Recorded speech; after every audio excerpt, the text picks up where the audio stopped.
देखिए, 10th के बच्चों को सभी विषयों को समान रूप से पढ़ना चाहिए, चाहे वो लिटरेचर हो, हिंदी इंग्लिश हो, चाहे वो साइंस हो, आर्ट्स हो या गणित। बच्चों को हम आपके माध्यम से अभिभावक को भी ये संदेश देना चाहेंगे कि इसमें रोल क्या होता है ना, कि आप घर में भी ऐसा माहौल बना देते हैं जैसे बच्चा को लगता है कि बहुत बड़ा कोई चीज़ है, पता नहीं क्या होगा, और इससे एक अनवांटेड प्रेशर क्रिएट हो जाता है उसके ब्रेन। खाने में एक मूलभूत बदलाव हम कहते हैं, हम सलाह देते हैं बच्चों को, इवन कि बड़ों बच्चों को भी, कि अगर एग्जाम है 15 दिन 20 दिन बाद में, तो आप तैलीय पदार्थ, तला छना, जिसको गरिष्ठ भोजन कहते हैं, उससे बचें। कोशिश करें कि थोड़ा लिक्विड डाइट की मात्रा बढ़ जाए, हाइड्रेटेड रखें। बिल्कुल बिल्कुल बिल्कुल, और अपने आप को हल्का रखें। अब जैसे ही आप खान पान को सही करेंगे ना, तो बॉडी और ब्रेन दोनों आपका थोड़ा हल्का महसूस करेगा, तो ग्रैस्पिंग पावर आपकी।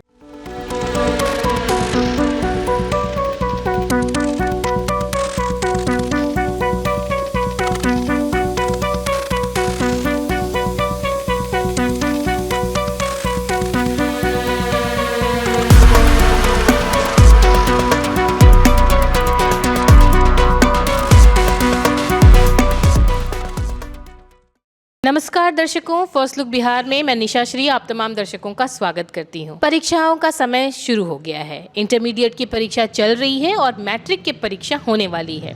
मैट्रिक की परीक्षा जो विद्यार्थी होते हैं और जो स्कूल से पढ़ कर के 10वीं तक पहुंचे होते हैं, उनकी लाइफ का पहला ऐसा एग्ज़ाम होता है जो उनके लिए एक बहुत बड़ा हवा बन जाता है। उनको लगता है कि ये कोई परीक्षा नहीं हुई, कोई एक बहुत ही बड़ा सा जंग है जिसको जीत जाना ज़रूरी है, और इसको लेकर के तमाम तरह की फोबियाएँ उनके दिमाग में बैठी रहती हैं। अब परीक्षा इंटरमीडिएट की होने के तुरंत बाद जो है वो मैट्रिक की परीक्षा 17 फरवरी से शुरू हो जाएगी।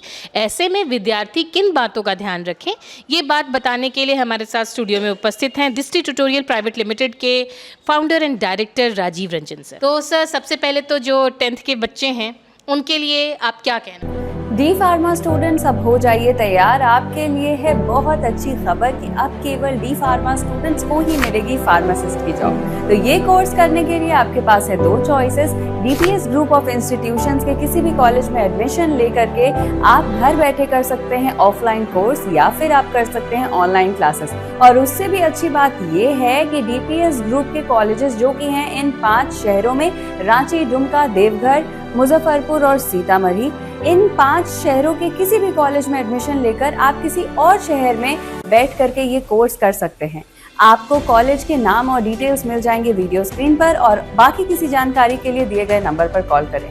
तो मुझे कमेंट सेक्शन में बताना ना भूलें कि आखिर आप किस शहर में एडमिशन ले रहे हैं। देखिए, अब बमुश्किल 15 दिन है निशा जी। आप 10th के बच्चों को सबसे पहला मेरा संदेश होगा कि जो आप पढ़ चुके हैं, जो आप नोट्स बना चुके हैं, उसका दोहराव करें। नया बहुत कुछ पढ़ने से परहेज करें। अगर आपको लगता है कि हमारे पास समय है, क्योंकि बच्चे, छोटे बच्चे बड़ा कोमल होते हैं, और ये जो मैट्रिक का एग्ज़ाम होता है, समझो आपकी ये फाउंडेशन है, ये घर का नींव है, उनके करियर का नींव है। तो बच्चों को एकदम बहुत ज़्यादा गंभीरता से लेने की ज़रूरत नहीं है। ऐसे एग्ज़ाम वो देते आए हैं, 9th के दिए हैं, 10th के दिए हैं, बोर्ड, प्री बोर्ड दिए हैं, 8th दिए हैं। उनको समझना यही है, उनका साइकोलॉजी दिमाग में यही रहना चाहिए कि अरे ये भी एक एग्ज़ाम है, इसको हमको उसी टाइप से लिखना है। बस ये इसमें स्कूल चेंज होगा और इन्विजिलेटर्स बस थोड़ा सा अलग होगा, ये थोड़ा सा अलग होगा ये, कि हम कहीं जाके, हाँ, इसमें एक रूल होता है। बच्चों को हम आपके माध्यम से अभिभावक को भी ये संदेश देना चाहेंगे कि इसमें रोल क्या होता है ना, कि आप घर में भी ऐसा माहौल बना देते हैं जैसे बच्चा को लगता है कि बहुत बड़ा कोई चीज़ है, पता नहीं क्या होगा, और इससे एक अनवांटेड प्रेशर क्रिएट हो जाता है उसके ब्रेन में। रिश्तेदार भी 10th का ही रिजल्ट सबसे ज्यादा पूछते हैं। हाँ, तो वो तो खैर बाद की बात है, लेकिन रिश्तेदार अभी आएंगे, अरे तैयारी है ना, ठीक। अब बच्चा तो तैयारी कर रहा है ना, आप उसको हेल्प नहीं कर रहे हैं, तो अभी पूछने का वक्त नहीं है, अभी उसको पुचकारने का वक्त। और ये भी जान लेना चाहिए कि क्या 10th का रिजल्ट, जाहिर सी बात है हर एक रिजल्ट इंपॉर्टेंट है, स्कोर करना अच्छी बात है, लेकिन ये स्कोर करने का जो एक फोबिया उनके मन में होता है, इसको अगर आप दूर कर दें कि कितना इंपॉर्टेंट है, कितना मार्क्स लाना और परफॉर्म करना कैसा है, तो ये डर जो उनके मन में एक होता है, जिसकी वजह से बहुत सारे बच्चे रात को सोना बंद कर देते हैं, खाना बंद कर देते हैं, तो वैसे बच्चों के लिए सबसे पहले हमें बात कहेंगे कि बच्चे और अभिभावक ये इस रेस में ना पड़े कि हमें इतना परसेंट और इतना सीजीपीए और इतना ग्रेड में जाना है। ये बहुत ही खतरनाक रेस होता है। आपके हाथ में जो है वो आप करें, आपके हाथ में पढ़ना है। अब दूसरे का काम आप मत कीजिए, जिसका काम है मार्क्स देना वो मार्क्स देंगे और उसको एक्सेप्ट कीजिए आप। अभी जब आपने मार्क्स वाली बात कही तो ये 10th के बच्चों के साथ ये बड़ी समस्या होती है कि उनको मान लीजिए किसी को आर्ट्स पसंद है, किसी को साइंस और किसी को कॉमर्स पसंद है, वो उस स्पेसिफिक सब्जेक्ट पे ज़्यादा ध्यान देते हैं, बाकी सब्जेक्ट्स पे कम, जिसकी वजह से उनके परसेंट पे जो है वो असर दिखाई देता है। ऐसे में आप क्या कहें? बिल्कुल, देखिए 10th के बच्चों को सभी विषयों को समान रूप से पढ़ना चाहिए, चाहे वो लिटरेचर हो, हिंदी इंग्लिश हो, चाहे वो साइंस हो, आर्ट्स हो या गणित हो। कई बार देखा जाता है कि हिंदी में मार्क्स कम होने की वजह से परसेंट, सभी विषयों के पूर्णांक जब सेम है, सभी विषयों को टाइम सेम मिलता है, तो किसी विषय के साथ ये करना जरूरी नहीं है कि भाई हम साइंस पढ़ लेंगे तो हम इंजीनियर बन जाएंगे और आर्ट्स पढ़ लेंगे तो आईएएस बन जाए। ये बच्चों, मैट्रिक के बच्चों का सोचने का काम नहीं है। इनको सिर्फ ये सोचने का काम है कि इन 5-6 जो भी विषय है उस विषय में हम कितना बढ़िया तैयारी करें, उस एक एक सिलेबस को कितना अच्छा पढ़े और कितने सुंदर राइटिंग में लिखें, कितने क्रमबद्ध तरीके से लिखें ताकि हमारा मार्क्स बढ़े। अच्छा ये बता दीजिए कि सोना और खाना, क्योंकि जो छोटे बच्चे होते हैं मैट्रिक के जो परीक्षा में अपीयर होने वाले होते हैं, ये सोने को लेकर या तो रात को बहुत देर जागते हैं या सुबह बहुत जल्दी उठ जाते हैं और खाने पीने को भी इग्नोर करने लगते हैं अपने स्टडी आवर को काउंट करने के लिए। खाना और सोना कितना ज़रूरी है परीक्षा की तैयारी? देखिए, खाना सोना ही नहीं, आपका पूरा रूटीन जरूरी है। और ये रूटीन क्या है? जो रूटीन आप करते आए हैं, जो फॉलो करते आए हैं, एग्ज़ाम के समय भी कमोबेश वही रखें। थोड़ा बहुत अगर आप एक्स्ट्रा पढ़ लेते हैं तो कोई बात नहीं है, लेकिन ऐसा नहीं है कि आप दिन भर 16 घंटे 18 घंटे आप लग गए कि एग्ज़ाम है, तो कहीं ना कहीं आपके पढ़े हुए चीज़ों पे उसका बहुत बड़ा असर होता है।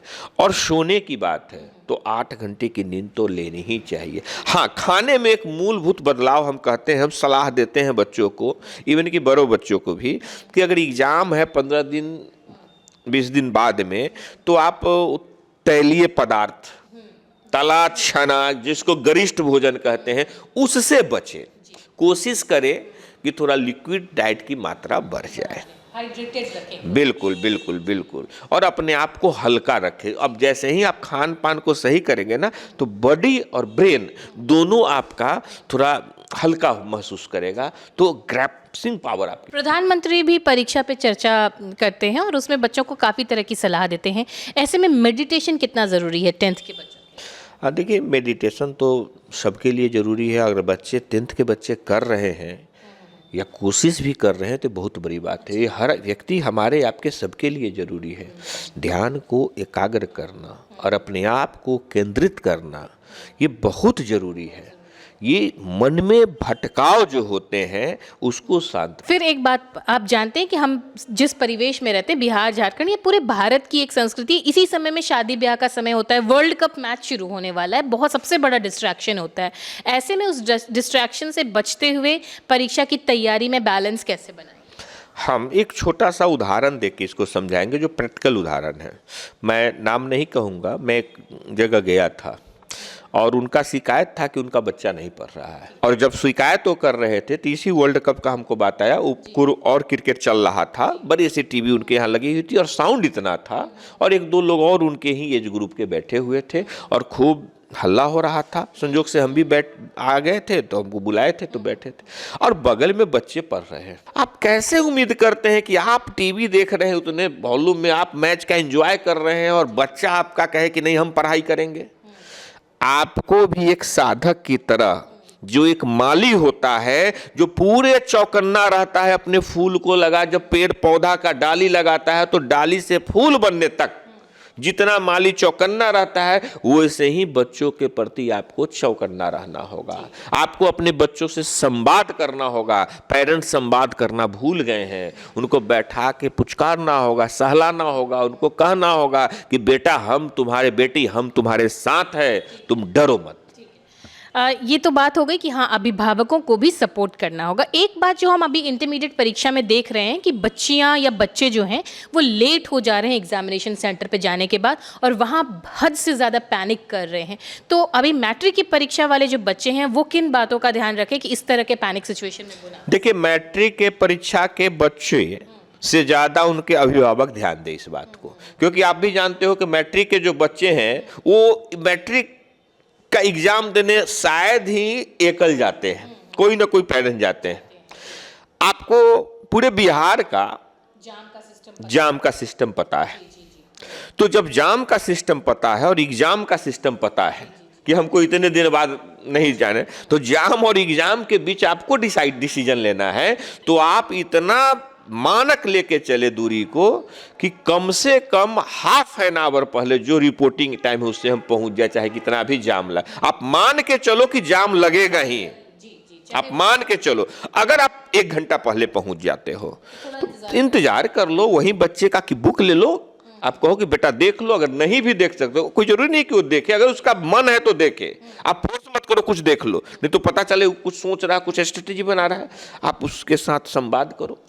अच्छा, स्ट्रैटेजी की बात आ ही गई है तो फिर मैं जो मैट्रिक के परीक्षा के परीक्षार्थियों को उतनी स्ट्रैटेजी की ज़रूरत नहीं होती है, लेकिन फिर भी चूंकि उनके जीवन का ये सबसे बड़ा एग्ज़ाम वो देने वाले होते हैं, तो मैं जानना चाहूँगी कि कौन कौन सी स्ट्रैटेजी वो एग्ज़ाम हॉल के अंदर। मैं तो कहता हूँ कि मैट्रिक के बच्चों को कुछ नहीं सोचना चाहिए इस विषय पे। वो बच्चे हैं, उन जैसे एग्जाम अभी तक देते आए हैं ना, बस वैसे ही एग्जाम दे दें।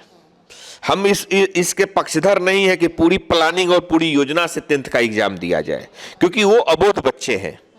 वो उतने छोटी उम्र में आप बहुत ज़्यादा बोझ, ऐसे ही उन पर बहुत सारा बोझ बस्ता का पड़ा हुआ है, तो वो स्ट्रेटजी का बोझ उन पर मत डालिए। ठीक है, तो एक बेसिक बात बता दीजिए कि अगर लिटरेचर की परीक्षा है तो उसमें किन बातों का ध्यान रखें, साइंस की परीक्षा है, मैथ्स की परीक्षा है, उनमें किन बातों का ध्यान रखें, और सोशल स्टडी की है तो उसमें किन बातों? देखिए, मैट्रिक के एग्जाम में सभी विषयों का एक ही मूल मंत्र है, दोहराओ।